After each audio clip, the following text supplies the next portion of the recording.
All right. Are we muted?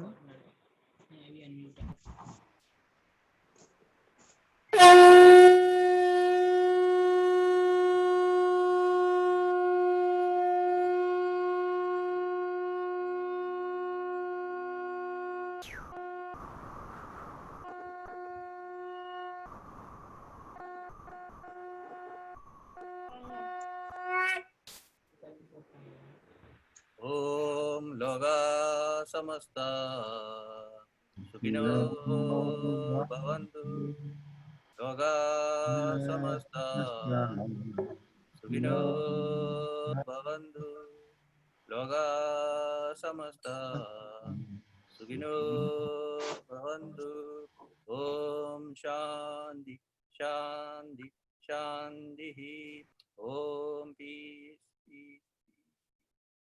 Namaste everyone. Wonderful to meet online. So that shell from Swami Bua. So we keep always, whenever we have special events, we use it. So I want to see how many people know Swami Bua. Just raise your hand. Great. Right. That is good. So I thought, and every year we do a satsang as a family friend, caretaker, a fellow yogi. I had to remember him because I had great time with him and with all of you, and different ways we met because of him. So we had to acknowledge as a senior yoga person who travel around the world more than 90 times, propagate those days, not now. Now yoga is big. Those days they went through really struggle and gave us a pathway to go forward. So I had to acknowledge that point. That's why we made this fast track event. I'm glad all of you came and joined. So I want to invite Bijoy to say a few words, his experience with the Swami Bua. So you'll go with each person. Bijoy, floor is for you. Okay. Thank you, Dileepji. I have known Swami for about 25 years and studied with him. And I have been like a foreign ambassador of him, went with him to Panama, took him several times to Brazil. And Brazil has a very large, a large community of devotees still doing the classes.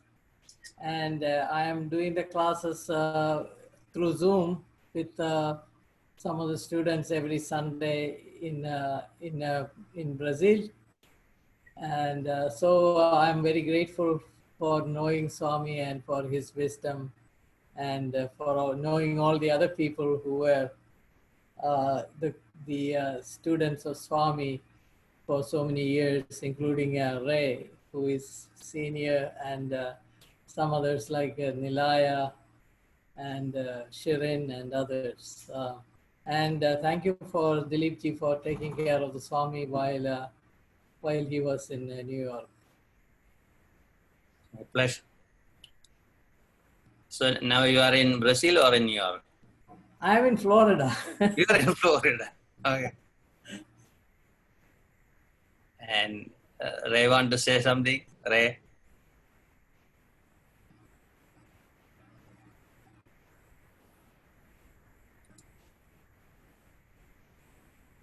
Thank you, Dileep, for organizing the meeting here. I think it's fantastic. It's nice to see some familiar faces.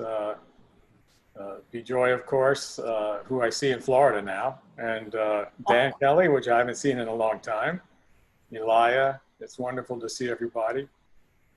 Yeah, it seems like it's been a long time now since Swami left the world and left us, but certainly his teachings and his influence, I think, is lasting on all of us in one way or another, whether we're still practicing the Hatha Yoga he taught us or have our own sadhana that we're performing now. I think that's partly, in my case anyway, a great influence from him. I remember many times going to New York, and he's always would talk about India and say how one has to go to India to really experience and understand. And I finally did get to India about 5 years ago and have been back again. So now I understand what he was talking about, and it certainly opened my eyes a lot more to his wisdom, his teachings, and I think he's a great influence on a lot of us in many subtle ways as well. So I'm happy that we're remembering him and keeping him in our minds and in our hearts, and I think it's a wonderful thing. He's always with us. His teachings resonate, and I think it's nice that we're all here to remember him this way. Thank you, Ray. Wonderful to see you. And Dan, Kelly, unmute yourself, please. Hi, everybody. It's good to see some familiar faces as well. I left New York in 2010, and yeah, I got to see Swami towards the end there, and it is really great to be able to see this community still coming together. I'm still practicing, and I actually broke my shoulder last year, and it hasn't quite healed yet. I probably need to get some surgery, but the crazy thing is I'm able to do almost everything. Yeah. And I feel Swami, I feel him around. I don't necessarily think he's gone. I think he's around. I feel him every day, and I hear him laughing, and yeah, I'm feeling that maybe he's even getting a little stronger in my life as the days go by, as the years go by. And I think it's great that we're together. And again, lots of unfamiliar faces to me, but I would love to see us get together more often, once a year perhaps, and how easy this is with Zoom, and how many more people we could draw in. And I want to also say that Bijoy, hi Bijoy. Hi. So last time I think I saw you during Swami's Pada Puja, right? That was 2010, before he going to India. Yeah. Yeah, I went to India on his, basically it was funny because when I went to India, I didn't really know that much about Swami. I just said, Swami, I'm going to go to India. Do you have any names? He said, I have a few names for you. And it turns out it was all his family, all of his daughters. It was hilarious. So I got to see India through his family, which was amazing. Great, great. Where is Nilaya? Okay. Unmute yourself, Nilaya. Hi. Oh, it's so wonderful to be connected with all of you, and this is the magic of Swami. I met Swami through Bijoy in 1996. I was in a party, and suddenly came Bijoy. Then say, oh, you're from Brazil. We are going to Brazil. My yoga master, so can you help us? And I said, wow. And everything was just perfect. Swami was so magical when he came here first, and it was so strong being connected with him, and it was just a whole,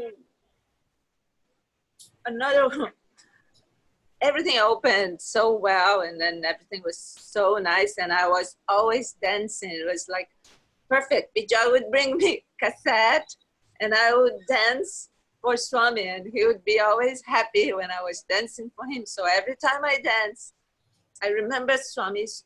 I do think like you, Kelly, like Swami is such a strong energy.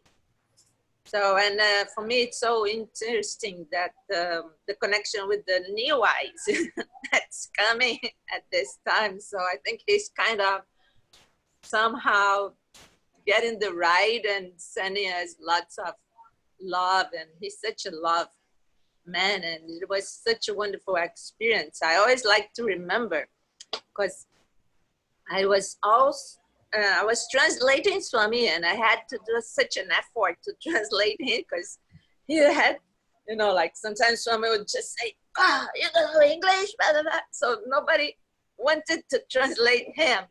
I got lots of money. People would pay me just to translate him and me, because he would make a big fuss. Because he wanted you to say exactly the thing that would make an effect on people. And if that effect would not come right away, he would, and I would understand, like I would get that I needed to be really in a state of meditation, connected to him. When I lost, the moment I would lose the state, he would shout at me. And that was so perfect.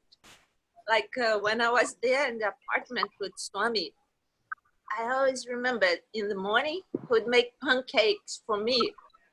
And the pancake would come out very nice. So he would say like, this is my love for you. And that was so wonderful to hear. It's just like, oh my God, that is Swami. And just one more, it's like, when Swami was first in Rio, I had to drive them around. So to get them to the airport, to go back to New York, it was very early in the morning. So he didn't allow me to go to the place I was. So I had to sleep by his bed. And he made a nice small bed for me in the floor. It was so cute.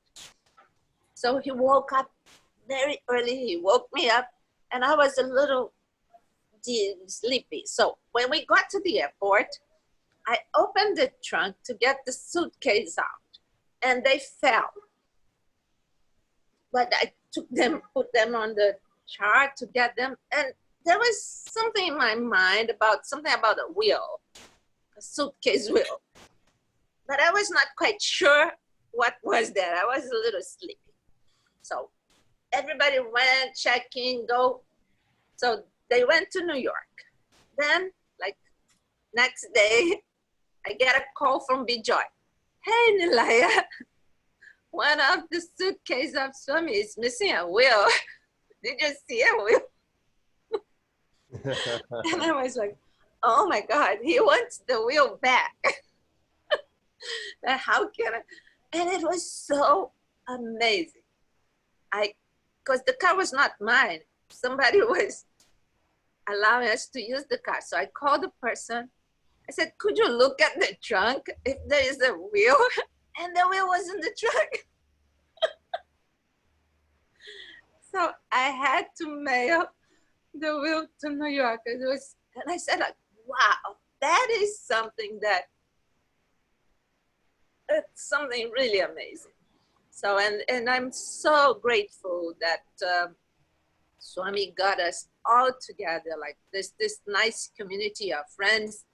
Guruji Dileepji, we always connected, and Bijoy and Ray and Shrin and the people he connected here in Brazil.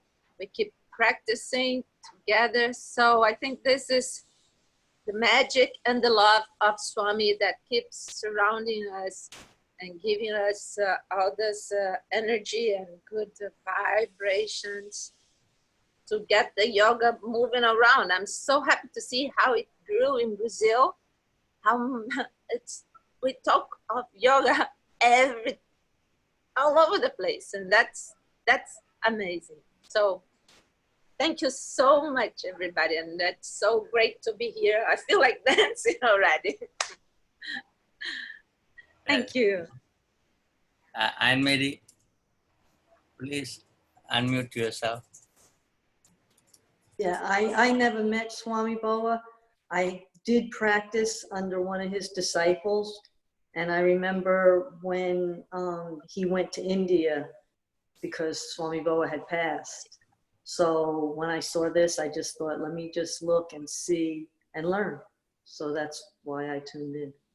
And I'm sorry I never got a chance to meet him. At least you connect through somebody, you know, that's the best. Yes. Larry and Samara, unmute yourself.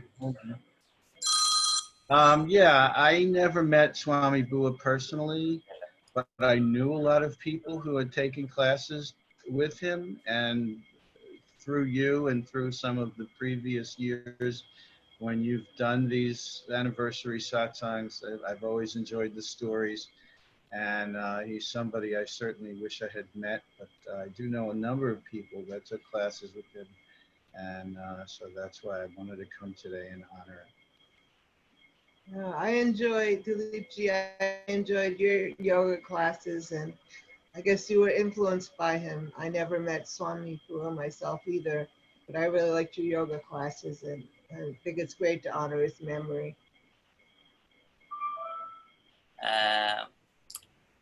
Pete. Yes, I too have never met him, but I feel like I've had a derivative experience. I've certainly heard the conch shell open many fantastic meetings, and the energy that has created and instilled. And I can just tell from listening to the stories of this group how special of a person he was. And I always feel honored to be anywhere within this group or extended group of people. So it's very good to be here. It sounded like a couple people had never seen peace lights. The lights that you see in that one square is a symbol of peace. The colors represent the different cultures in the world, and the motion represents how those cultures work together and interact to achieve harmony and peace and good energy. So it sounds like this is another very appropriate time and gathering for the lights to spread the energy and honor in honor of today. Thank you. Okay. I saw Fafana Muhammad. Can you introduce yourself? Yeah, I'm Fofana Mohammed. I'm from Africa, living in the United States of America, New York City. I've not yet met the person that you guys are talking about, but through everybody's impression, I take it fit that he's a nice person. So, and I'm here to make new friends, and try to learn something different. Thank you. Thank you. Remy, she is our host, Dr. Remy Alapo. Namaste, everybody. Namaste. I've never met Swami Bua myself, but from the stories from my friend Guru Dileepji, I've heard a lot about him through their encounters and the work they did together, and how he was an inspiration to Guru Dileepji. So I wish him a happy birthday on the Samadhi day, that day he left the body. Sorry? This is the day he left his body. Yes, okay. Died, left the body, Samadhi day. Okay. So the day he left his body, and so wishing everybody a good day, and also praying for peace for everybody. And we continue to have Swami Bua in our midst, even though he's not here physically. So I thank you. Thank you, Remy. So here I want to introduce my close friend. He's a special guest for today. He's all the way from India, New Delhi. He's the president of the Global Yoga Alliance. We do so many events together. We serve community in different forms. Dr. Gobalji from Delhi. Please unmute yourself.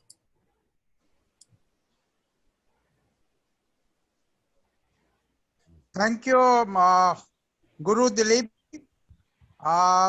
Namaste to everyone. And at the outset, let me first congratulate you for organizing such a wonderful discussion about the great spiritual soul, Swami Buaji, on his 10th Samadhi day. Unfortunately, I could never get an opportunity to meet such a great person, but I have listened a lot about him, and I know your close connections with Swami Buaji. So you have been lucky enough to have his good wishes and blessings. And really, I am very much thankful to you for inviting me in this group. One thing which I would like to say today, about Swami Buaji. Now, many great people come and they go, but there are very few people in the world who are being remembered by way of his, the things which were left behind, their memories from their good act. So Swami Buaji, what I know little bit about him, he has a great contribution, not only for yoga, but he was a great spiritual soul who really made the self-realization. And my humble pranams and my heartfelt meaning for him. Another thing which I would like to say, Guru Dileepji, you have been instrumental for not only uniting the global community of yoga on various platforms by way of organizing different programs in this field. So with these words, once again, I thank you, Guru Dileepji, and I thank all my friends of this group that today we have gathered here to have a wonderful discussion about such a great soul, Swami Buaji. Once again, thank you very much, Dileepji. Thank you, Gopalji. I want to ask a question to everyone. So I want to hear the first day when you met Swami Buaji. How was it? I'll ask from Bijoy first. The first moment. Well, the first moment I had with Swami was on his birthday celebration. I had a friend who was in Morristown. I used to practice some yoga, and he told me that he's driving around the great, yoga master, and he said they are going to have a birthday for him, and you should go there. So that's how I went there, and and this was a great feast that he prepared, and he served for everyone, and he would not eat until everybody is served. So I was very touched by that humility that he showed, and serving all the people first.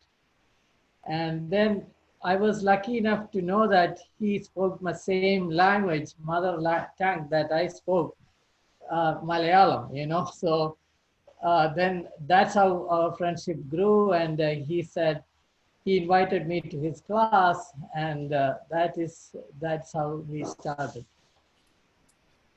Great. Raymond. Yes. So the first. Yeah, can you hear me? Yeah. Yeah. So, well, the first time I met Swami, it was in February 1982. I had just returned from University of California at Berkeley, where I had done a master's in South Asian Studies. And I knew someone in Manhattan who was into Tai Chi and these things, but she said that there was a yogi living on West 58th Street. So I said, well, she showed me photos of him. I said, well, I have to meet this gentleman. He looks really interesting. In the middle of Manhattan, to find somebody like this is pretty interesting. So his number was in the phone book, and I called up and went over to his apartment, and it was a cold day. If people that knew Swami remember his apartment, he would sit in this chair, and on the one side was a bank of windows. He had the windows open, and Patricia Pankaja, if you remember Patricia, anybody, she answered the door, and then she just directed me to sit next to Swami. He was reading a letter, and he never looked up, and I just sat next to him, and he just continued to read this letter, never looked at me. The window was open, and there was this breeze coming through the window, and he was next to me, and then the breeze would come through him into me. And after a few minutes, I started to get this, sensation, this very blissful feeling coming off of him. It kind of made me laugh, kind of made me smile. And all this time, he never said anything. And then he finally looked up, and I thought, well, who is this guy in the middle of Manhattan that is, you know, this yogi? It's kind of interesting. And he asked me what I wanted, and I told him I wanted to study yoga with him. And he said, sure, come to the class. And that's how I first met him. Great, great. And Dan? So I'm 57 in May, and I met Swami when I was 13. My brother was having back problems and had met this guy who was helping him, and so he started taking classes. And so my brother was 10 years older than I was. He was 23 or so at the time, and he brought me into Manhattan to meet this guy who was helping him.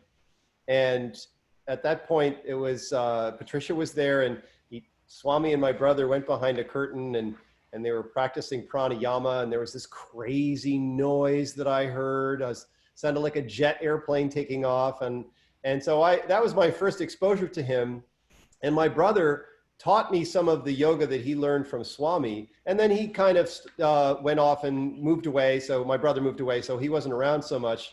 And then when I was younger, or when I was a little bit older, I was probably in my early, maybe late 20s. And I said to my brother, well, I think I'm actually going to start, practicing yoga more often. What do you think I should do? And he's like, well, if you're going to start practicing yoga, you've got to be a vegetarian, and you should just go and start spending time with Swami.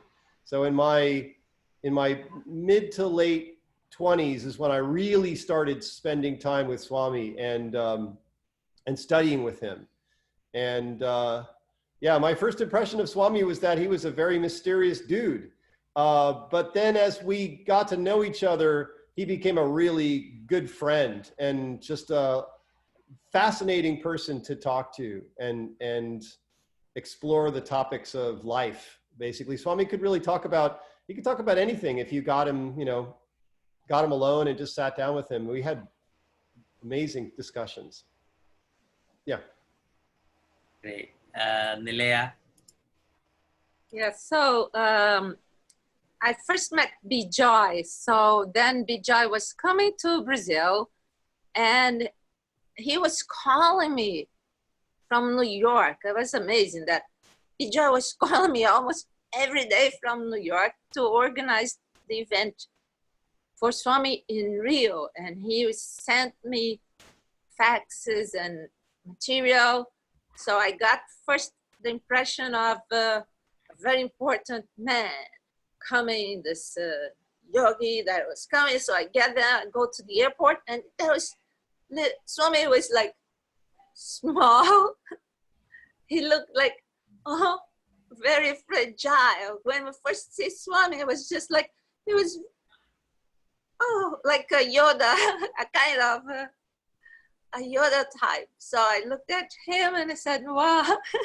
But then, as we were having the events, we did lots of talks. We went all over Rio de Janeiro to speak, and Swami would speak for hours.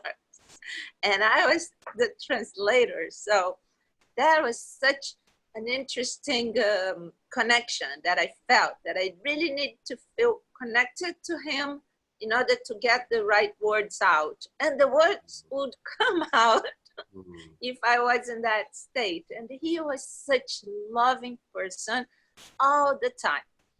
So then he went back to New York, and he sent me a message, like he was thanking me for the events and everything. And so whenever I wanted to go to New York, my house is your house. So I felt like, wow, my house is your house. So I go to New York. So I went to New York, and he got, and also I got friends. It was not just me. We went to like three girls from Brazil. We went to the apartment, and we would have classes every day. And that was amazing, because Swami class, that was when I got connected with the physical part. Because first I got a lot of the information when I had to translate Swami.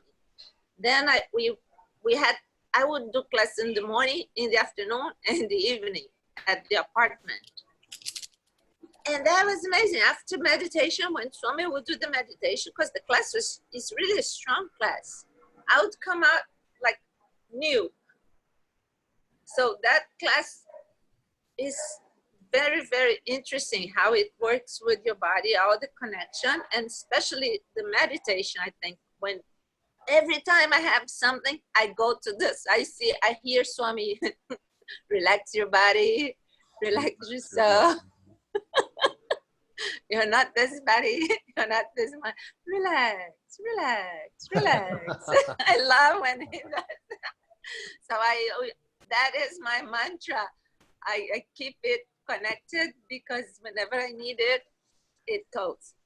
And one more very, very interesting thing that happened, because every year Swami was coming back to Brazil.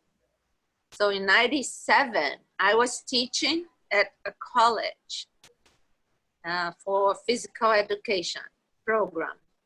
And Swami was here. So I asked him, he said, okay, I can go to talk to the students. And I gathered the students before and I told them, there's this opportunity to meet this very yogi person, this person, blah, blah, blah. But you need to organize the event. I won't do anything. You do whatever you wish. If you want to see him, that's your opportunity. There was not a sign, but the moment got to come in there, the gymnasium was so packed of young. They came from all over the place. We never had such a huge crowd like that. And Swami spoke so beautifully to the students for more than an hour. He spoke about everything. And the girls, there's girls crying. And then we danced with him. We made a lot of, it was amazing. That was really a Swami effect. I was like, wow, that's. So Swami was always this loving and caring human being, like a human being that, and always this connection. All the people I met through Swami are wonderful people and we are connected up to this day. So it's like this. It's the yoga, like unity. That's how I understand. Thank you, Guruji. Thank you all for listening. Great. No, these are the fun to hear. You know, a lot of time people just praise it. We want to know how they touch our life. That's the thing we want to hear. Dileep, can I say something quickly? Please. Yeah, so I'm probably one of the only people who's in a place that Swami was. This is my house. Swami came to visit me and stayed here for a week or so. And so I just realized, oh my gosh, this is actually a place that he was. So right. I just wanted to share that with you all. Show again. Yeah. So this is the house. It's a little bit messy right now. So I apologize for that. That's okay. But this house is set up basically like Swami's apartment. Right. I don't have any furniture so that I can do yoga very easily and have people here to do yoga with me. Correct. So we spent basically the whole time we were here, he was here, we basically would make food, we'd do class in the morning, and then we'd make food all day, and then family and friends would show up and eat with us. And so that was basically my experience with Swami being in my house. It was wonderful. Yeah. Even his apartment was long time without any furniture. Then slowly people add. Yeah. I say few people are there from other groups. Okay. MNC Bose is my college professor from my college, sports professor. Can you hear me? No. Okay. I'll go to one of our special guests is His Holiness Sadguru BRAHMESHANANDACHARYA Swamiji from Goa. And a few years back, they connected me through Facebook. And I was thinking how I know a group in Goa. And I remember Swami Bua mentioned about the great master, grandmaster. And they used to protect Hindus during the Portuguese people came and did a lot of bad things towards the Hindus there. And that was striking me inside, but still I didn't understand which ashram it is. When I went there, then I understood this is the group. Even though Swamiji didn't meet him, I want to hear from him. Swamiji, unmute yourself.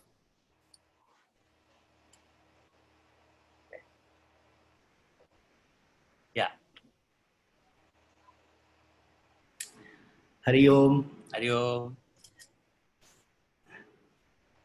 Om Brahmarpanam Brahmahavihi Brahmagnau Brahmanahutam Brahmaevatena Gantavyam Brahmakarma Samadhinaha Sahana Bhavatu Sahanau Bhunaktu Sahaviryam Karavavahai Tejasvinavadhitamastu ma vidvishavahai.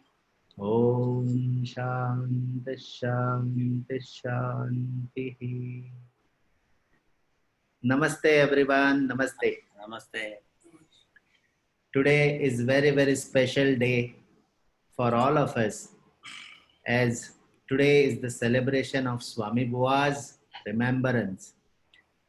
In Sanatan Dharma, we keep our gurus on top with the gods, because when we are in spiritual field, spirituality tells us that spiritualism is not what we see in our naked eyes, but it is inside you have to see. And what is spiritualism is, first of all, primary stage, one person who is just born and came to on this earth, and he is at the age of 8 or 9. He himself or his parents tells him to go to Guru to have a knowledge. What type of knowledge? There are so many types of knowledge. One type of knowledge is we have to see ourselves. We have to recognize ourselves.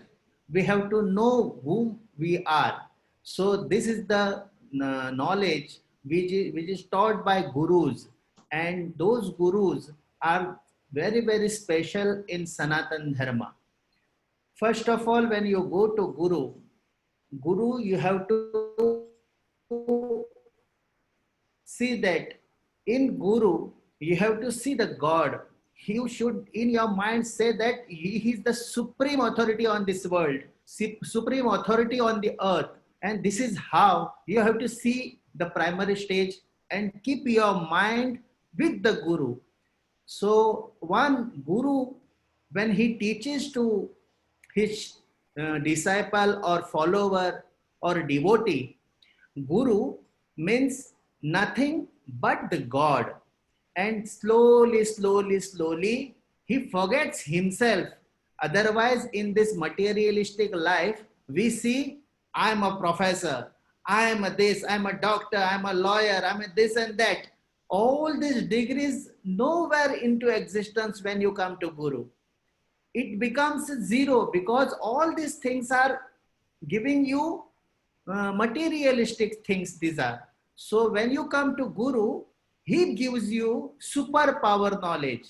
And when you see the Guru, you disappear yourself. You have to forget yourself, and you should consider that I am nothing but I am a devotee of my Guru. So this is the start of spiritualism, and slowly me finishes, because me is the biggest enemy of me. So this me, if you disappear, how it can be get disappeared? It can be disappeared only when you bow down to your Guru. You have to devote yourself. You have to keep full faith in him. This is how knowledge comes of spiritual life. And this is how any Guru who is recognized, recommended, and who is really achieved the goal of life, he will be always taking you to the correct path. And this is how we see Swami Bua. This is the way we recognize Swami Bua. Swami Bua is, we don't consider his age. He is still with us. If we don't consider his body, he is still with us by spirit, by soul. And this is how we love Swami Bua, because he have many disciples, many followers, many shishyas of him who are just living with his thoughts, living with his ideas, living with Sanatan Dharma. And one of them I saw is Jagatguru Dileepkumar Thankappan ji. With anything what he do, he is always devoted to his Guru, Swami Bua. So whenever I saw him, he is always in the fits of his Guru. And this is how a person is spiritually, we can recognize that he is spiritually fit. Just like we in yoga, we do asanas and all, and we think that we are physically fit. Same way, a spiritual person is fit when he is always bowed down towards his Guru. And today we have to remember him, because knowledge what he has been given for last hundreds of years, he is the person who took Sanatan Dharma whole round the world. And Jagatguru Dileepkumar ji, we love you because we saw your Guru in yourself. We saw your Guru in your acts. And whenever a spiritual person is with his Guru, whatever post he may be having, he is always superpower. And we all Sanatan Dharma people always see that we are always with our Guru, because we are no one but the Guru and we are disciples. So supreme authority who have been achieved will always think in this way, because spiritualism tells you, you are nothing but the soul. And we pray to our soul. So Bhagavad Gita tells that Ishvara Sarva Bhutana Mriddeshe Arjuna Tishtati Brahmayan Sarva Bhutani Yantra Rudhani Mayaya. This all world is with the God. There is nothing without God. And Upanishada Vedanta tells us, Ishavasyam idam sarvam yatkincha jagatyan jagat tena tyaktena bhunjithaha magridha kasya svidhanam. Whole world is with Guru, whole world with Isha. Isha means God, and we are all connected to God. And present over here, Remy Alapa, then Lawrence, then Dr. Gopalji, then Dan, all these people I see, my Guru's soul. So I pranam to all of you, and I always appreciate those are all with our spiritualism, because that is the ultimate thing in this world is to get connected with the soul. Thank you so much, Dileepkumar ji. Yada yada dharmasya, that part. Okay. Yeah. That is the Bhagavad Gita's last means we have to think that yada yada hi dharmasya glanir bhavati bharata abhyutthanam adharmasya tadatmanam srijamyaham. Whenever there is something darkness in the world, and whenever something goes wrong, whenever things are going against our things, whatever good people are thinking, always it is against. That time you should know God will come in the form of any saint, any way, and he will protect all of us. And now the world is feeling uncomfortable. So those are spiritually fit, they should know there will be answer in the form of God. Anyway, it will come, but it will be with us for good people's safety. Thank you. Thank you, Swamiji. Thank you so much, everybody. So why I ask you to chant that one, because Swami Bua's apartment, that is only stanza he kept it on the wall. Oh. In a big writing, because the students already saw that, So that something to remember, the faith, whatever happening, they have the faith. I remember when he moved from India to Iran and staying with the Shah of Iran for 7 years. And he came to America in Shah's own plane to came here and settle down here. See the changes happen in his life. India was going through the freedom, a lot of struggle going on, and went to a Muslim family living there as a Hindu for 7 years. Then he's flying to New York and totally changed, right? And he ended up at the UN as a religious leader. I met him when I was little because he was close with my family. My uncle, Guru Nityadin Yedi, was close friend of him. Whenever he come to teach psychology in university here, he stay with Swami Bua. So in 90, after I saw him when I was little, then I didn't see him at all. I know he was going around, Then he settled down here. Then he won't come back to India, So before coming to New York, I visited Satya Sai Baba. Then Baba told me, "Oh, you are going to New York." I said, "No, I don't have a passport. I'm not going, No, you are going very soon. It happened. So he said, when you go there, go to New York. Swami Bua will be there. Then reconnect me, Yeah, I had to meet, So when I came here, I was searching for, there's no email, phone number, online, nothing. You don't have a website. Then I said, where to find him? And I went to the Ganesh temple one day with my cousin. Then I saw him there. So I touched his feet. So he asked me, where are you from? I said, from Kerala. Oh, from Kerala? Which city? From Tripunithura. Huh? Where is in Tripunithura? Because that is a capital of Cochin Kingdom. He used to visit all the royal families. From the center of the city, there's 4 roads are joining, there's a junction. Oh, are you son of Dr. Thankappan? Right away he said. I said, yeah, I know your parents and all that stuff. I come to my apartment. Then I went to the apartment. That's where we restarted. In the end, in 2009, we did so many interfaith events. Swami was the awardee for Best Hindu Award in America. And he get all the interfaith awards. That's why Larry and Tamara connected to us because of the rabbi, their master. They used to come to my events.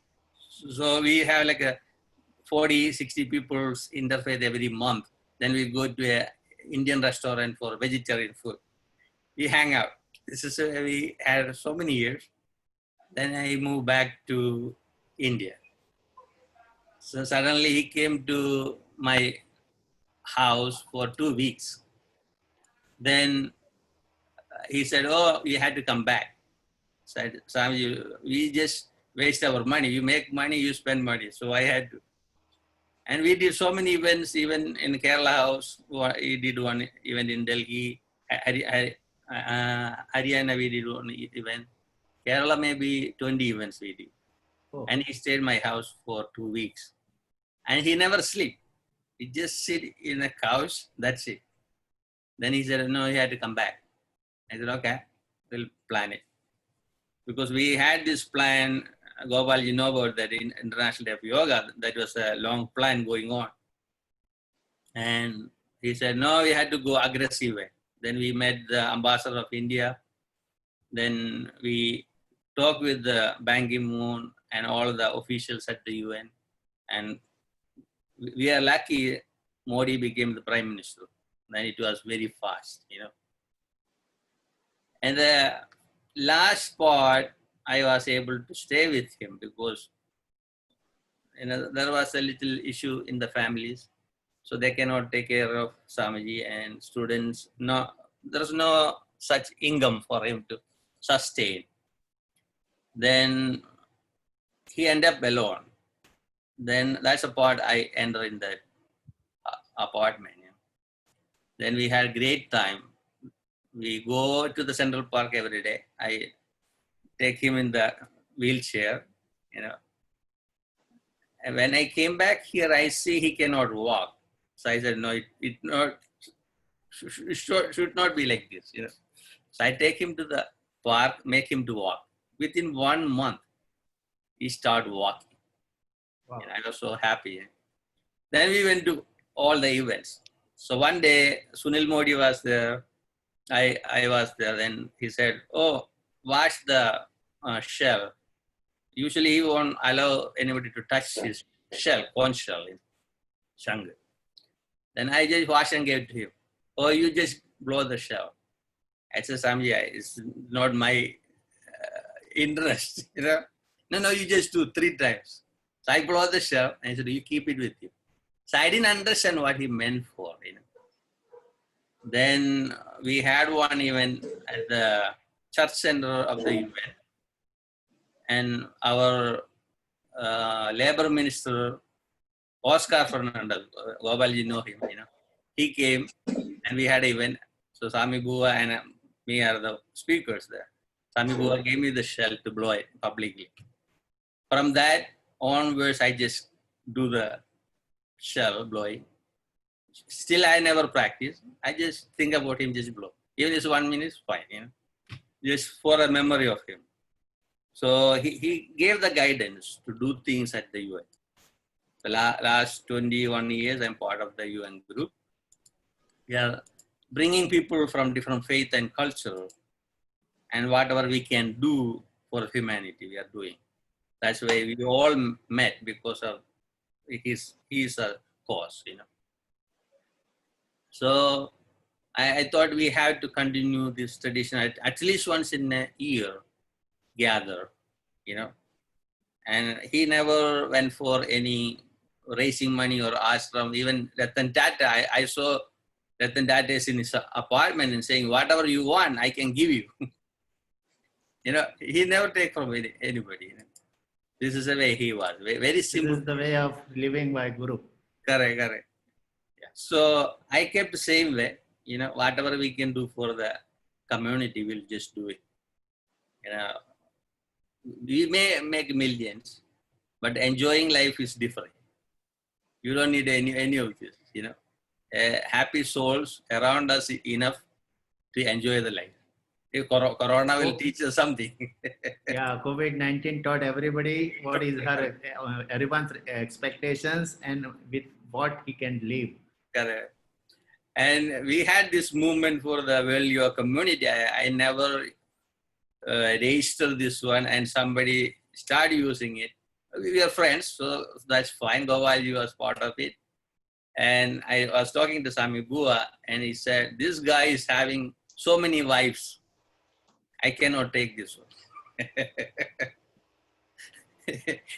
Then something happened, he started threatening me.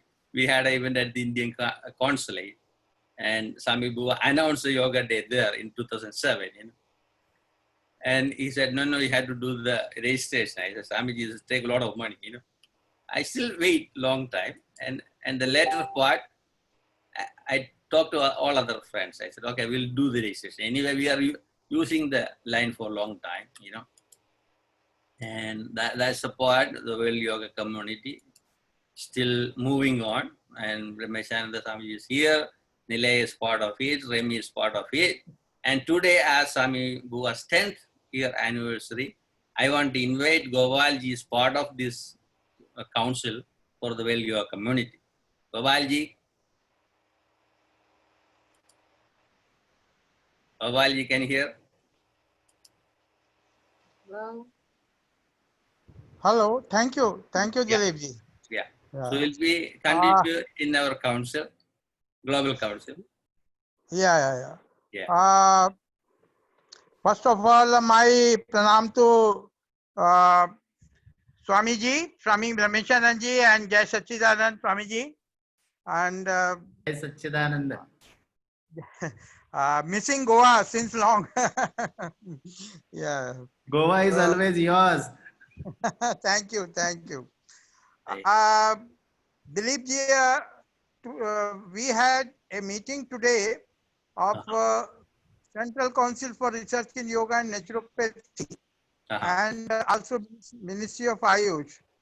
And an important decision has been taken today by the government of India. I want to just share with all of you because I was there in the today's meeting that though yoga worldwide is popular, but the yogasana, the important component of hatha yoga, is going to be considered as the priority sports in India. So this decision has been taken by the government of India, Ministry of Ayush. That one thing I wanted to share. Right. Another thing which I would like to share about the council, our council, because you know, we are having lot of programs going around, and really thankful to you, Dileepji and Swamiji, particularly because lot of initiatives have been taken internationally. Right. So now we are going to have a concept of, you know, what yoga community is already there under your dynamic leadership. But through this council and through like-minded organizations, we want to take up this agenda a step further by way of the corona has, as one of our friends rightly told, so many things we have learned from the corona, you know, duration, corona time. And some of the very positive things which have been emerged during this tenure, one of that is, you know, the yoga is the only tool in the world to combat the challenges of 21st century, which have been emerged, you know, by different ways, neglecting nature, not considering God and Dharma, not adopting Dharma in its right perspective. So these all things are very, very essential and important to discuss and through these platforms. And today's day is particularly very auspicious as the 10th year of Samadhi of Swami Bua ji, because this again reminding us, you know, to go back to our roots and also to come prepared, you know, with a new answer through yoga to combat the challenges of 21st century. So I think many things we have to do together, and you have been a very important part of the World Yoga community, Guru Dileepji. So we all who have gathered here, I think this is the right time to think about it and to take the initiative and to move further. Thank you, Dileepji, for your kind word. Thank you. Sure, sure. I see Ramesh Lohanji here. Unmute yourself. Namaskar, sir. Namaste, namaste. Namaskar to everybody. Namaste. Thank you very much, Dileepji, for inviting me. It's a great honor to be with great yogis of the world. ब्रह्मास्व Swami ji को प्रणाम, गोपाल जी को नमस्कार, सभी को नमस्कार मेरा. This is great occasion that we are celebrating the 10th Samadhi celebration of Buaji Maharaj. He was the man who brought true traditional yoga to the world. He traveled different part of the world and enlightened the world through yoga, or a traditional heritage he has shown to the world. And through you, Dileepji, you are one of his best disciples. You are serving the humanity through yoga. You are really, I told you in Goa also, I respect you a lot. You are a Dhartiputra of India who are spreading the light of yoga throughout the world. As Gopalji rightly said, this is the time to let us get together and move forward and spread this light to whole of the world. Thank you very much. God bless you. Thank you, Lohanji. Boss are MNC boss. Can you hear me? No. Let me see. I saw Miron Schwartz. Please unmute yourself. Hello. Hi. I'm happy to join the occasion.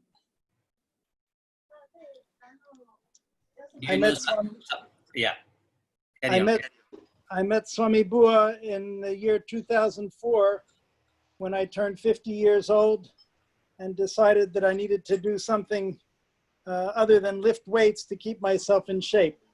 I'm a surgeon I do liver transplantation and other types of cancer surgery. And I met Swami Bua through my wife and a colleague, Sanjay Atada, who's now taken up the teaching of the yoga at the temple. And I came as maybe a skeptic in a way. And the second week that after I met the Swami, I developed a kidney stone. It was very painful, and finally it passed, and I was urinating blood for a period of 5 days. And I came to the Swami for a class. And after the class, after the session, I told him about this, and he sent me down to the corner grocery to buy a green mango, which I brought back, and he then cut up and cooked with some haldi and told me to drink it, and the problem would cease. And I did that. I drank and ate the material that he gave me. The next time that I urinated, it was a black color, and then it cleared up. And obviously it's an anecdote, and it's not something that I could publish in a medical journal, but it was my introduction to the Swami as a guru, not just for yoga, but for health. I learned many things from the Ayurvedic tradition in cooking and eating. I spent much time with him, driving him to the temple. I was at his granddaughter's wedding, and he was one of the major influences in my life, who's made a difference that's carried on to this day, for which I'm forever grateful. And so that I'm happy to be able to join this occasion and offer my my input. Thank you. And thank you. Where do you live now? I live in Manhattan at 98th Street and 5th Avenue, right next to the hospital at Mount Sinai where I work. Okay. What is your phone number? My phone number is 646 267 3760. 60. Okay. I'll be in touch with you. I'm happy to be involved further in any activities that are going on. I've been continuing practice of yoga in I guess the tradition from Mysore, the Ashtanga type of approach that was by Putabi Joyce. But I still have in mind the Swami when I practice. That's great. Thank you. Thank you. Boss are MNC boss. I think he cannot hear. So that is wonderful to hear from different people, you know. And I remember the last part of his life, very educating part. He never sleep. So we talk every day and night. I remember in 2009, one of the yoga group from Portugal, where Brahmeshanandaji and Gopalji went there in the later years for the yoga day. June 21st, they had a celebration. So I told Swamiji, you go fly. I'll wait here. I'll handle without you, no problem. You go and come back. So after 5 days, I came back. And he was telling me what to do for the next step. Every single step he showed us. So overall, we did very well. Now, yoga is the #1 spiritual knowledge practice around the world more than any physical activities. And it's going in different forms. Like Gopalji said, it's going to be in the sports. Soon it will be in the Olympics or whatever. And some people like the singing part, fine, whatever they can enjoy. The better part is we had to think about entire human being around the world are chosen, divine, spiritual. We are part of the global family. Like I'm so happy about Brahmeshan. He always bring a event with the Vasudeva Kudumbam concept. That's why I get more close with them, because we had this one in 2000. Our first event I wrote Vasudeva Kudumbam. I thought it is a fun. We need something, a theme, and it worked out very well. So from that to now, you see 20 years we did event every year, continuously we did for yoga. Before that I did in India, and each time you see people come from different faith. Now it became more spiritual than religious. Yeah, that's the purpose of Indian culture, making everyone as a divine being. That is happening. Yeah, and another part is we had to work on it, having an international integration events, so people can go to other countries, be part of other people's events, and you exchange your ideas. That's also important for a spiritual growth. So I remember when I went to Hawaii and did a skydiving. I'm just falling, 2 minutes free fall without the umbrella. I'm just looking down. Anytime anything can happen, right? I see a car like a small ant. This is a way, and big universe and one solar system. In that system, we are in the earth, and we are in a country and a city. We are very tiny being, and we never know how long we live. There's no guarantee for our life. So better to communicate with everyone, having a wonderful life, celebrate our existence. That's the way I always tell people, celebrate our time. This is why we make this gathering. So sometimes I think maybe because of the corona, we are having Zoom meeting. Otherwise we never had Zoom meeting. We are connecting people from different parts of the world. Otherwise they had to put so much time and money and come here, So this is an opportunity for us to connect each other. Even you can write your information on the chat box and other people can share it.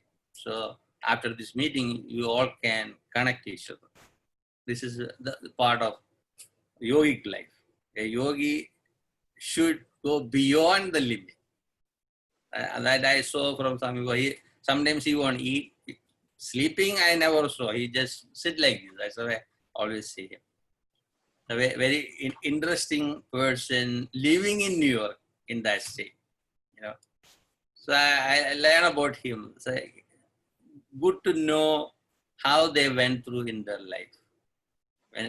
When he was little, he died, and his family put him the funeral fire, and somebody saved him from the fire, and he learned the yoga, then changed his life, and he's traveled around and blessed so many people with the yogic practices. That's where he said, doctor said, he mentioned about the medicine.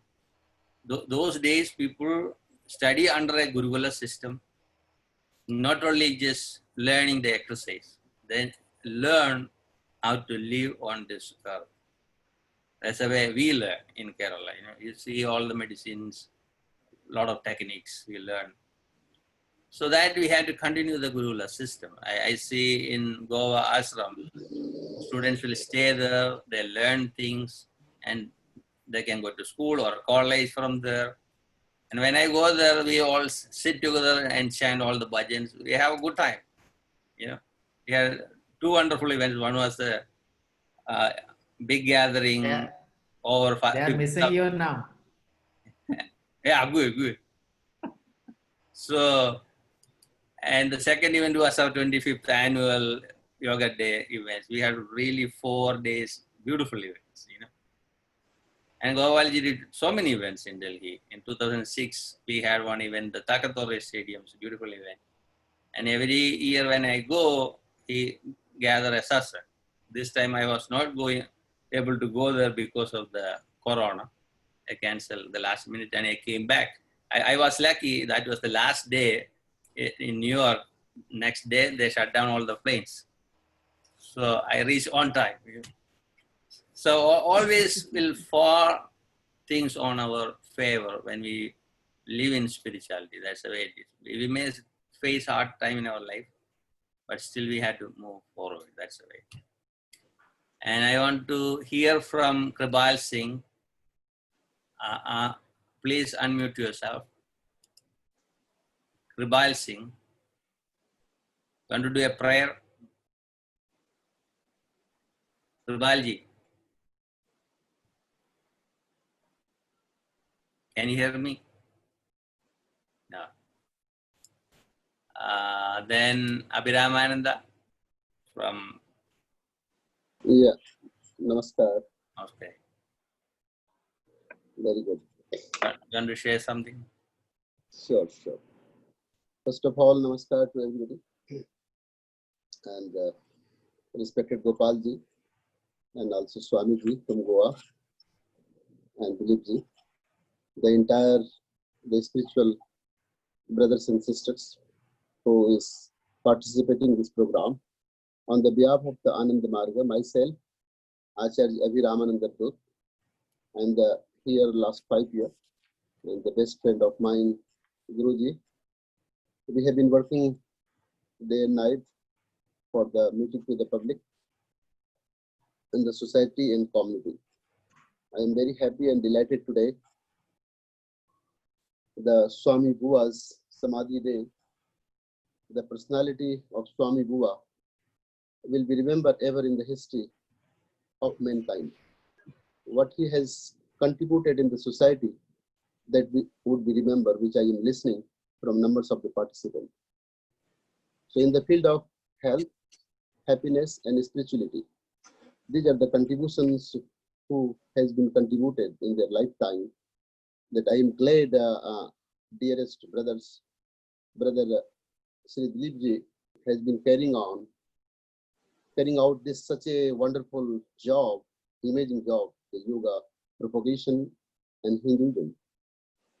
These are the various important understanding he has, which blessed by the Swami Bua. So that day will be ever remembered in the history. And as well, I would say this day is the remembering day, as well Sankalp day. It means determination day. We have to determine something in the name of Swami Bua, to do something positive in the 2020, the era of 2020, the year of 2020. So I like to request everybody should pay attention and do something in the field of health, educate someone. Today it might be in the future as well, this year as well. You can educate in the field of spirituality, yoga, meditation, service, mankind, whatever. The one form of his soul, what he wants in the lifetime. So this is our duty and responsibility to carry on, which Dileepji is carrying on the things. So I do appreciate. The last I like to do one prayer, then we will conclude my talk. Sarve Sukhina Bhavantu, Sarve Santu Niramaya, Sarve Bhadrani Pashyantu, Na Kasit Dukh Ma Punyad. Om Shanti, Om Shanti, Om Shanti. Let everybody be happy. Let everybody be free from all physical and psychic elements. Let everybody see the bright side of everything. Let nobody be forced to undergo any troubles under pressure of circumstances. Om Shanti, Om Shanti, Om Shanti. So, in the name of Swami Bua, on behalf of Ananda Margas, all Saint Society, and praying his soul will ever be remembered for positiveness in this earth planet. Thank you so much. Yes, sir. Thank you, Ji. Thank you, Ji. Hanji Kripal Singh Ji, you want to say something by prayer?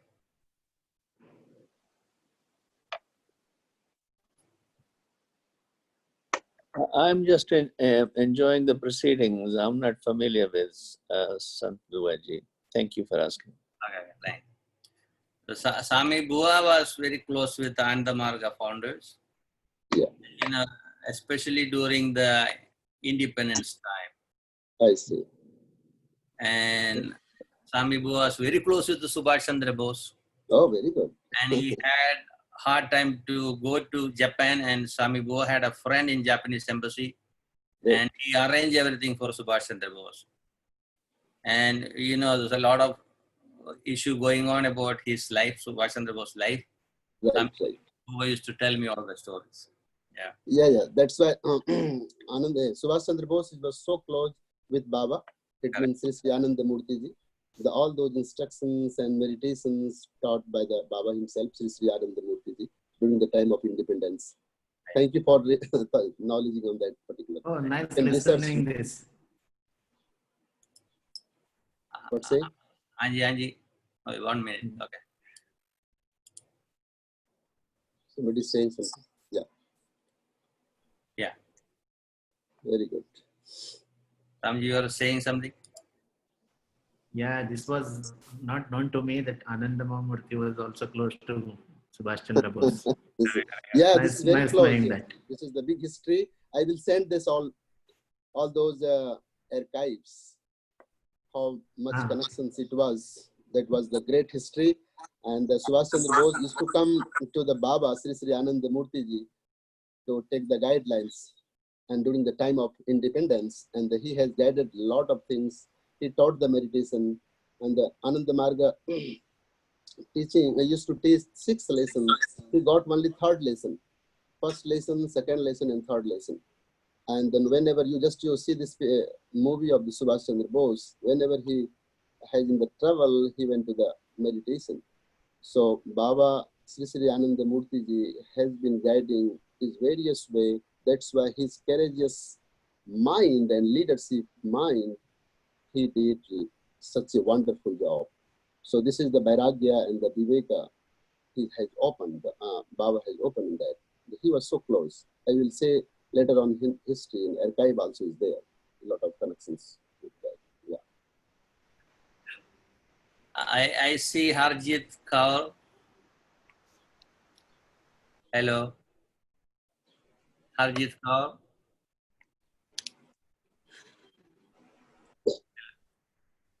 Can you hear us? No.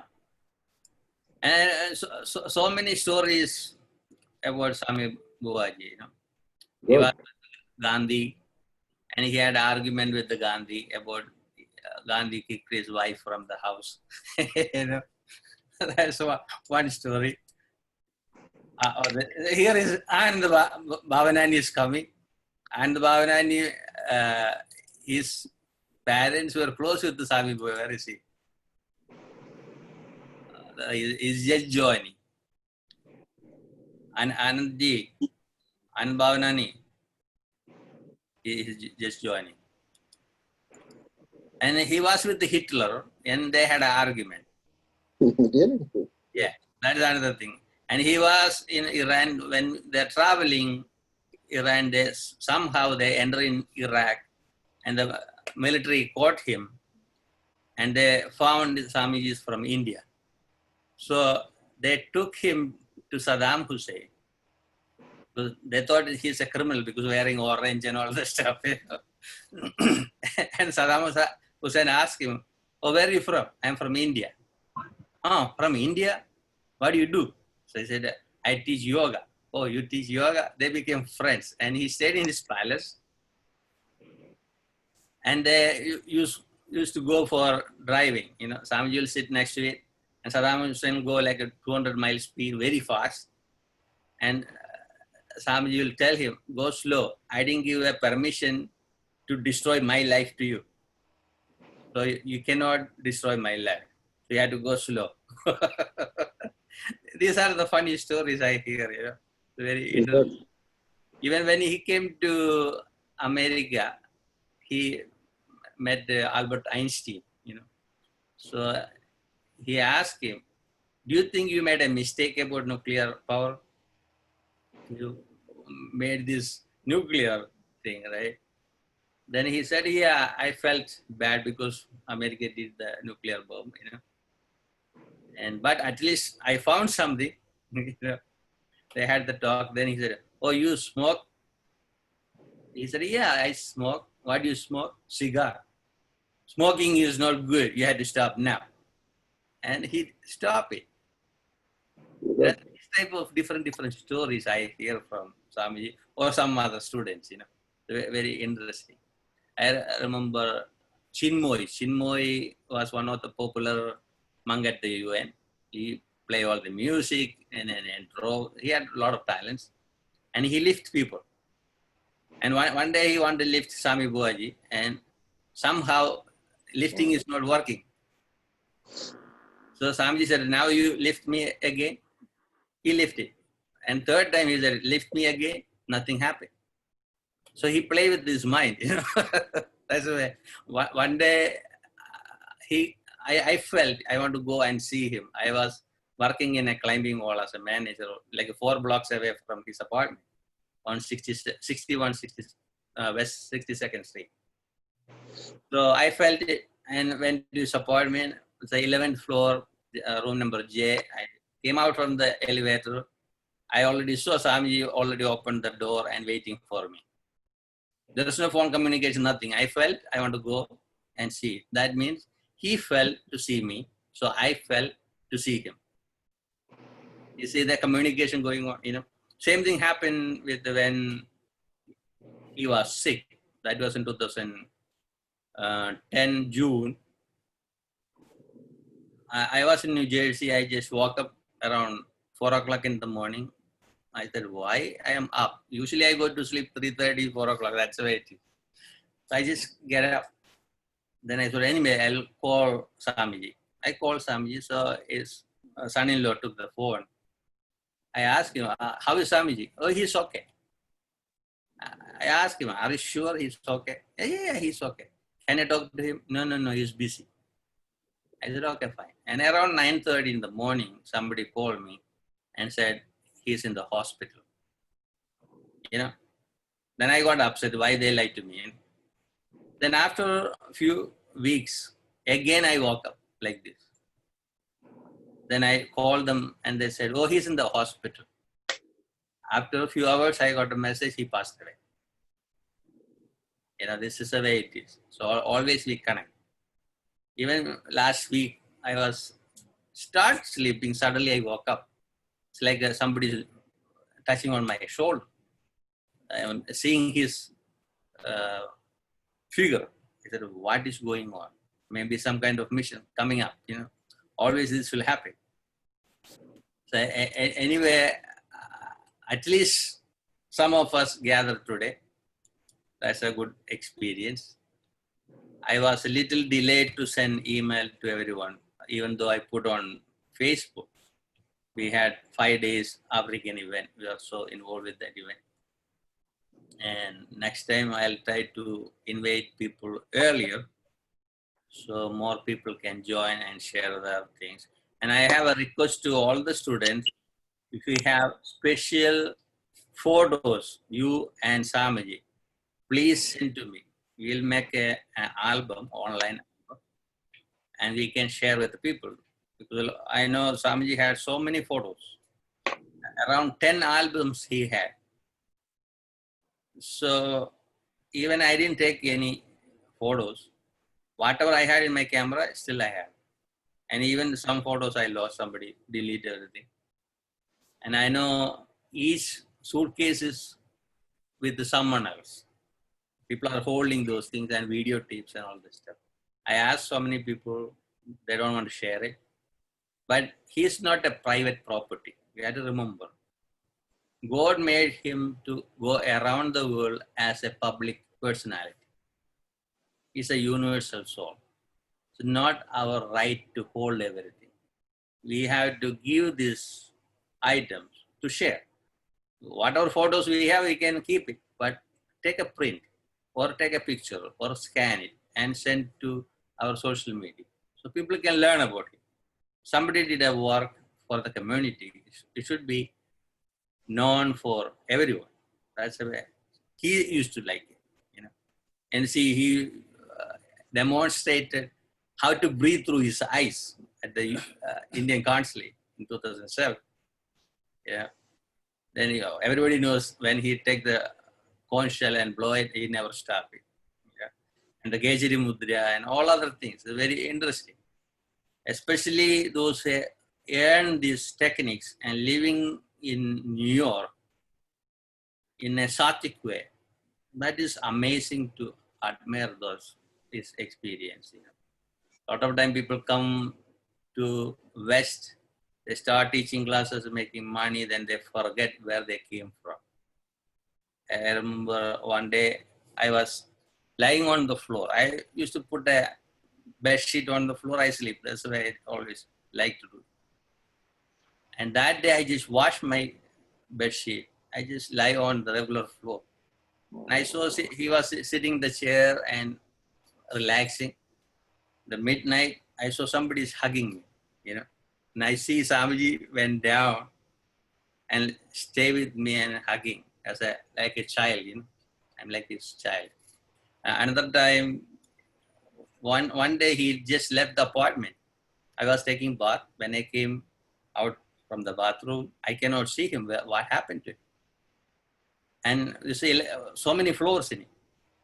And I am going to each floor to check on him. I cannot find him. And one floor, I heard his noise. He's talking to somebody. And I knocked the door and they came. So Swamiji came to this room. So we start talking. So I am the only person taking care of it. You know, what happened? You know? Then I took him. So every day I just locked the door and I put my feet near the door.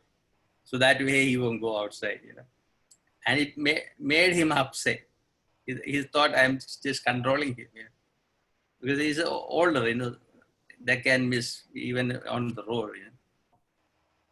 And he told somebody, you know, this guy is so tough on me. I don't like to listen, controlled by somebody, you know. And they said, no. He's trying to protect you, and that's why. And next day we are going out, we are going to the Ganesh temple to class. Suddenly he hit with his hand towards my chest. Just very fast hit. And that's like a heavy metal, you know.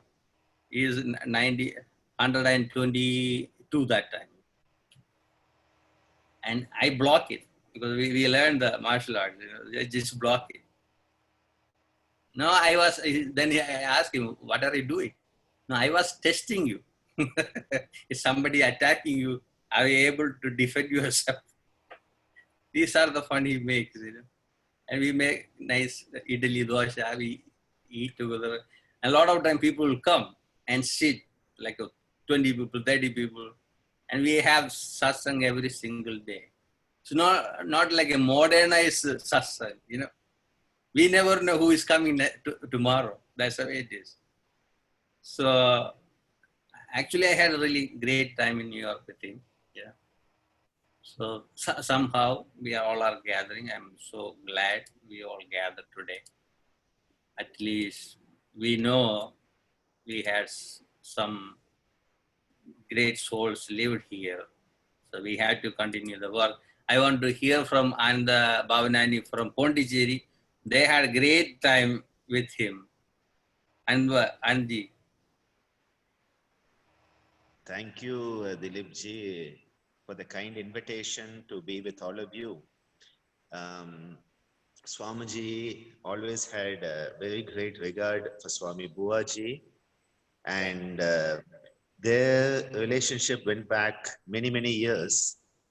And I'm still trying to find, I don't know if I have shared with you one old photo where Swami Bua was giving a demonstration. I think it was in London. London or France, one of the places. It was, yeah. He was giving and he's on the stage doing the demonstration and Swamiji is to the side in the audience. Correct. And had introduced him and they had some sort of, I don't know if it was a conference or something. And Swamiji used to always have that fond memory that he was one real yogi in modern times because it is very tough. We all know the same thing. Very tough to find authentic yogis in modern times. And there are a lot of people who call themselves yogi but are not yogis. And to have someone who truly was an example of yoga, someone who lived yoga, who was yoga, an embodiment of yoga. And that is why both Ammaji and Swamiji have always, I grew up from my childhood, always hearing very beautiful opinions. They used to talk about him and say, in USA, in New York, there is Swami Bua. And it was very nice to hear because for Swamiji, my own father met everyone.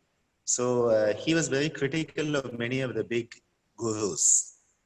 But one person I never heard him criticize was Swami Bua.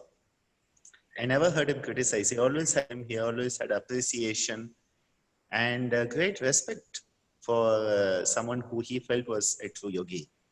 So when I saw your invitation, I said, I must make it a point to be here. Because also, my father's birthday was 24th July. 24th July. So when I saw that, this is so close, I said, that's another very beautiful link that these masters, they have had. They have had these beautiful links, which has brought all of us together. How we all come together, and I see Gopalji also there. And just today we were in a meeting for the Ministry of Ayush for Yogasana sport event discussion. So how we all come together, it is all God's play. It is all the play of the universe that we all come together. And truly through the online, we are all in the same place at the same time for the same purpose. And I think that is just so beautiful that I just wanted to share this moment with you. And I was just listening to the beautiful stories you were telling because, it is important to understand the great yogis are also very human. I think that is a sign of greatness. They are not artificial. They are not artificial. They are real human beings. And so I was listening to those stories, reminding me of such great people who are true human beings. And we are blessed that we have known them, we have had their love, we have had their teachings. And now I think it is our dharma, our responsibility, worthy of continuing their teachings. So on behalf of Anand Ashram, ICYR, the Geetananda family, I would like to offer our deep respects to Swami Buaji on this day and again express our deep appreciation for what you are doing, Guru Dileepji, and all the wonderful people who are coming together, saluting all of you for your wonderful service for the sake of humanity. May we all be blessed. May we grow and glow in yoga. Hari Om Tat Sat. Thank you, Anandji. Some months back, I talked to Dr. Anand Balayoga Bhavanani, and we invited him to our council. Today, I want to announce to the people and be with us in the council. And I know Ramesh Lohan and Solang is doing hard work. I want to invite them too, and MNC Bose. And they all did wonderfully. And MNC Bose is my college professor. Because of him, I joined in the coaching college, basically 2 hours from my house. I was representing the university and the college. And recently we reconnected again. So he was saying, oh, can we do a yoga festival in Trivandrum? I said, oh, okay, we can do it. Next year we want to do it. All of us are here, we can make a plan. I don't know the corona, how it will go. At least we can do online, So, Such a pleasure. Such a pleasure. Anybody like to share anything else? We have 15 minutes more. Ashisha,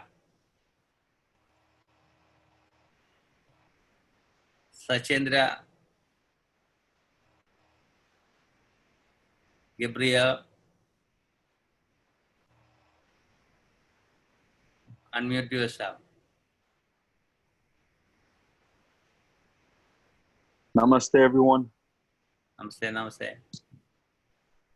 It's an honor to be amongst you. I'm just learning. So thank you so much. And thank you. Thank you, thank you. I saw Eve Harrison. Unmute yourself.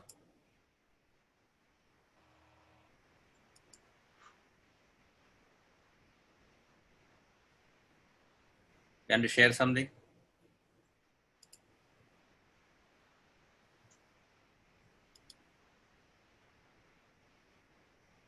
I know they all are for connection problems. Somebody is still trying from Argentina, they cannot connect it. And Nilaya, anything else? Well, it's been such a wonderful time together with you all. And I always remember, because Swami had this thing about feeding people. It's not just feeding about food, because he would love, every time we were together, Swami was making food for everybody. There's a lot of food. He made an unforgettable rice pudding. Amazing. Here in Rio, at a dinner, he organized a dinner for the India consulate in Rio once. And Bijoy was also organizing dance performances. So we were doing big events with Swami and the Indian dancers here. And Swami did this fabulous dinner for everyone. So this connects me that he was not just feeding our bodies, but all the time he was feeding our souls, as bringing us back to what is to be a human being. How do we behave every time? So, because I'm very energetic, I'm very, but I have always, sometimes I'm a bit angry sometimes. It's normal because I'm a double Aries with the Leo moon. So, and when I get crazy, I remember Swami and I said, oh my God, what am I doing? So that is very important all the time, how to get us connected to face what we are, what we need to do, because life is a mystery all the time. Life is and also at the same time is a blessing. It's a blessing from love, from the creation. So it's a wonderful opportunity every moment us to get connected to this love, this energy, to remember that we, like the conch, when it's blown, it resonates. So we are the conch. We can be the conch and we can resonate love, blessings, beauty, and peace all the time if we remember. So we just need to be connected to the yoga spirit and feel this blissful, this gift that somehow we got. So I don't know, I just, I feel like, I feel so grateful being here with all of you. Thank you so much. Bijoy, do you want to say anything else? Well, I think Nilaya said everything that I have to say. I did organize some dance. I organized some dance. Swami liked dance. So music. So some through he was there, and she was dancing in Rio, and I also in the university, and also Suba, huge, and was there. It was enjoyable. I wanted to make the experience, a cultural and spiritual experience. So that's and I'm grateful for all the Nilaya and other people, and my wife Angelica for helping me to make that possible. Great. Thank you. And Raymond, anything else? Raymond. Yeah, so well, I just want to say Ray was in my apartment in Brazil for a couple of weeks teaching classes, and people have fond memories of Ray. yeah, I remember that. That's very nice. It's interesting to hear the different stories and from people that knew Swami. And I think one of the things that that really resonates with me is that, back in the 70s and early 80s in New York City, it was very difficult to find anybody who taught yoga. There weren't any yoga centers like there are now on every corner, and gym classes, gyms that teach yoga. So if one was interested in yoga, you had to really search it out. And the people that got to Swami's were people that were lucky enough through word of mouth, because he didn't advertise, that were able to, find out where he was and start taking classes with him. And the amazing thing about that is you could get close to him. So there were other teachers, there were other gurus in the United States at the time, but they had large organizations, and you couldn't approach them. You couldn't talk to them directly. And the most amazing thing about being with Swami was that you would go to his apartment and you could sit with him and talk to him. I would try to get there a half an hour before the class started so I could just sit and talk with him. And you couldn't do that in any other situation. So that was an amazing thing, to have that ability to sit with someone like that and listen to him, and you could talk philosophy, you could talk about any topic that he would talk to you about. So I think that's an amazing thing that was available to us at that time. And it has changed quite a bit now as far as the availability of yoga and people being able to take classes anywhere at any time. The other thing about Swami was he loved to be out and about in Manhattan. So if there was a food festival or any street fair in Manhattan, he would want to go out, and he would ask his students, one or two, to accompany him. So a lot of times I would go with him, and you would be walking in the streets of New York with this yogi dressed in orange with the long hair and the beard and the tilak, and he would, people would just come up to you because they were like, who is this guy? And they would come up, and he would see them, and then he would always say, God bless you. Are you happy? Be happy. This is his thing. And it was amazing to walk with him and just to have that experience with him. And he also used to love to go to the Indian Independence Day celebration in Manhattan every August, and he would march in the parade. So a couple of times I was lucky enough to march with him in the parade.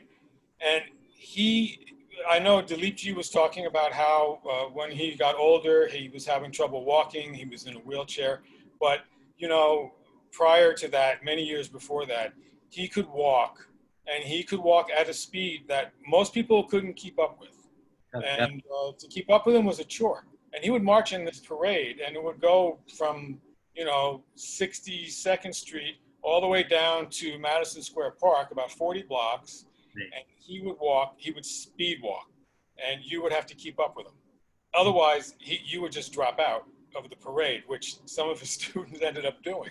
And, even the the crowd at the India Day parade, being mostly from the subcontinent, of course, they don't see many yogis walking around New York City either. So for them, it was an incredible thing to see. So I remember a lot of the opportunities to be with him, to go to the different temples, to take him to the different ashrams. And for me and other students, it was an opportunity to meet other teachers and other gurus, to spend time there. So those experiences to me were an incredible part of being with him as well. So I'm always, grateful for that. Grateful to be able to spend time with him in a close, personal way, and that I'll always treasure. Yeah. Then I want to hear from Dan again. Unmute yourself. Yeah. I might have to move. I'm in a windy spot. Let me just change back to where I was. I have so many stories about being with Swami, and many of them are hilarious Swami stories. He was such a comical man who loved laughter. And it was funny how infectious his laughter was too. He would start laughing and everybody in the room would just laugh, even if they didn't quite know what he was talking about. And his command of English was so powerful. He spoke an extremely educated form of English. And I remember him reading newspapers. Always there was a newspaper and he would basically just assimilate everything in the newspaper. And that I think those things, the things that the things that I'm most, I guess, influenced by in this time in my life is just thinking about how he approached life. So passionately, basically, passionately and with great vigor. So yeah,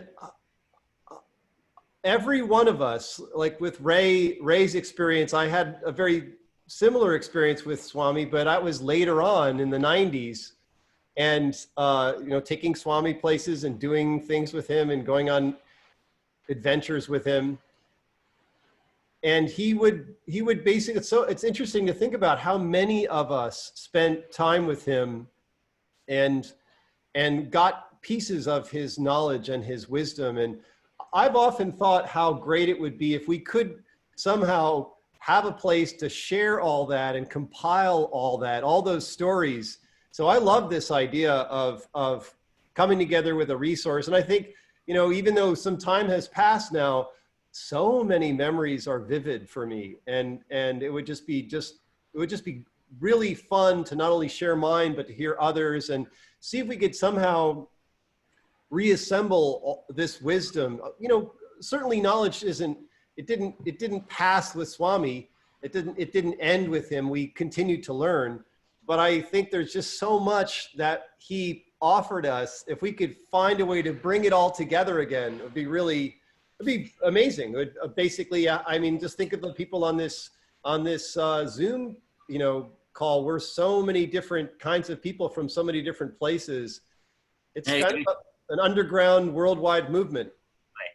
If people can send write-ups and photos, I can compile in, and we have the domain. I can create a page only for him, Great. And we can make that one. And I already made a Facebook page. People are writing there. And I know Bijoy and Nile all are connecting another page from Brazil. And so a lot of things are there. But we had to bring from different people. Last year, somebody called me from Canada and said, "Oh, I have a harmonium. This belongs to an older person from India. It's a Hindu monk." Only Hindu monk, older person in entire America, that's only Swami Bua. Right away, I contact them, "Oh, I cannot ship it, this, and that." I said, "No, you take care of this with you, because that meant for you. We don't need that one. You just keep it as a memory." So that's great, So if you have any photos, send to us. make a copy and send to us. Even scan it and send it, So that way, each person can write 1,000-word story and send 10 photos, create photos with that person and Swami. That is better, And a lot of time, I put it on Facebook, so that way it will remain people, And otherwise it will vanish, the name will vanish. So we don't want that to happen, because he was one of the most senior yoga teacher at the Divine Life Society. He trained all the monks, and those monks came to West and trained all the yoga schools. So he was the trainer for them, first one. And he was married, he has family, and he became a monk. He kept the Indian tradition, that's the way it is. And he used to speak 8 languages, I remember there was a issue with this apartment, and the building wanted to kick him out. So as a caretaker, I go to the court. I went there 6 times within 5 months. Within 5 months, I saw 5 judges, each time different judges. And the last time, that is a final day for him. So we had to be there by 9 o'clock, so I get up by 7. So he asked, I made a chai for him, and he asked, what will happen today? I said, my heart is saying this case will be dismissed. He said, are you sure? I said, yeah, I think so. He went there. So I told Swamiji, when you sit, make a noise. When you get up, make noise. So he made noise, and he sat there. And judge asked me, how old is he? I said, he is over 120. 120? He should be in the Guinness Book of World Records. I said, those days there's no birth registration in India. But when he was a teenager, he already met Swami Vivekananda. That itself, we can calculate what the age. And Swami Shivananda and him like a 9 months or 8 months difference, that's it. So actually he born in 1986, September 14. That's the way he is. But people write different dates, whatever, that's the old system. And the judge asked all the questions, and Swami start talking in different languages. So I can understand English, Malayalam, Tamil, little Hindi, So there's no proper translator in the courtroom that day. And they don't want to extend the case. So he asked me, are you staying with him? I said, yes. Can you understand what he's talking about? I said, yeah, I can. So I explained what is it. Then he said, oh. Then he looked at the owner of the building and said, look, so a very famous yoga teacher is living in your apartments. That's a big honor for him. So why do you want to kick him out? So he said, just go outside and come back after 2 hours. So we went outside and had some juice and everything, came back. And judge explaining to other parties and our parties, we had so many students, my friends, lawyers and all stuff. Said, look, we had to keep the tradition. We had to take care of our elders. We may have so much money, we have so much name, doesn't matter. This is a tradition we all grew up with. And this judge is only 35, maybe 38, that's it. Then he just took the thing and strike on the desk and said, case dismissed. Not only that, 2 years free rent. Wow. That's the way it happened. I said, wow. And came back and he was so happy. Oh, you said this is going to dismiss. I said, I felt, because this is the way we're supposed to treat people, So this was a wonderful experience. So we have so many stories like this. So I want to compiling all the stories from different people, and we can put it in one place. We can put on social medias, and even we can create a book either, we can create it. And so already past 1 o'clock. Is anybody want to share? We have 5 more minutes. I just wanted to, can I say one thing? Yeah, sure. Yeah, so a couple of things.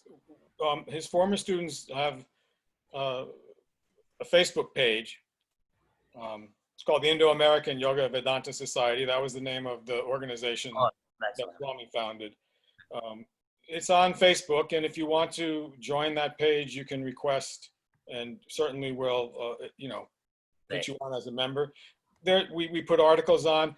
Not everything is related to Swami, but things are related to yoga, Ayurveda, health, meditation, things like that. And so we have quite a few members. Not everybody was a student of Swami's, and that's okay.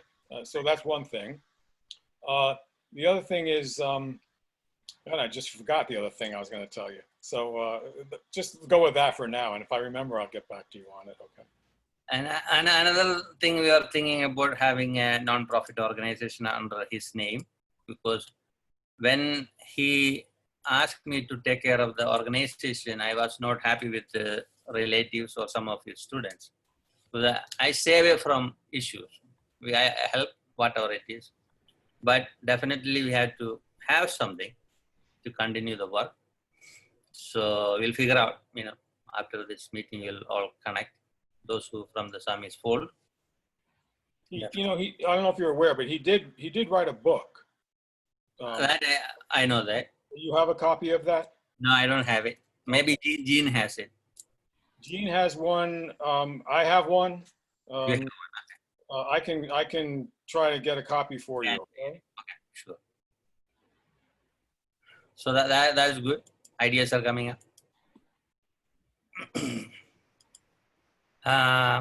Dr. Ananda. Anything else to share? I wanted to just tell you how much I am enjoying all these stories, because it reminds me of what the Indian tradition is all about. Correct. And the Indian tradition is about this type of relationship. So I just wanted to thank you for inviting me today and giving me a chance to again see how in another part of the world the tradition continues. Correct. That's all. Still we have the spirit from different countries. That's great. Thank you. So, Dileepji, yeah. Thank you so much for having such a wonderful satsang and the get together. And Dr. Anandji and BRAHMESHANANDACHARYA, Acharyaji. It was wonderful talk and all those things, good relations. The legacy of India would we ever remember in that planet, and this great understanding as a great soul, I could say, in the intellect and the intuitive being get together will show our strength and happiness for the entire world. So I like to request Brother Dileepji, please maintain the legacy of Swami Bua. As well, if it is possible to make an encyclopedia in the name of the Swami Bua, would be great, because a lot of things left he has in the lifetime, during the time of independence, or you could say Subhash Chandra Bose, and a lot of people they made in numbers of the countries. This is my request, if you could do, this is the great contribution you will left in this society for mankind, for learning. Thank you so much once again. This is my take on. Namaskar. Brahmashananda Swamiji, God bless you, everybody. want to share something?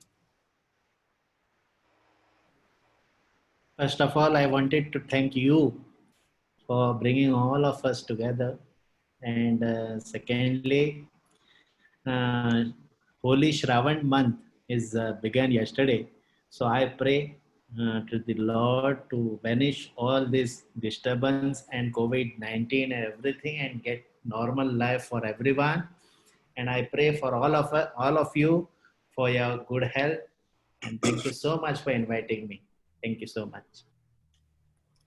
So we'll conclude with our shell blowing. Sure. Starting and ending with the shell.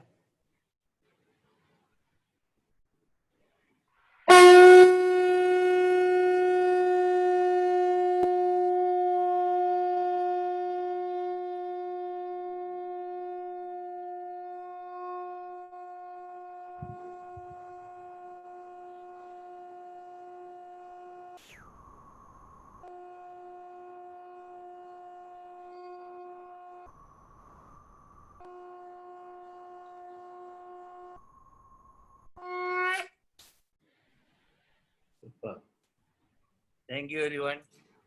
Om Purnamadah Purnamidam Purnat Purnamudachyate Purnasya Purnamadaya Purnameva Vashishyate. Om Shanti Shanti Shanti.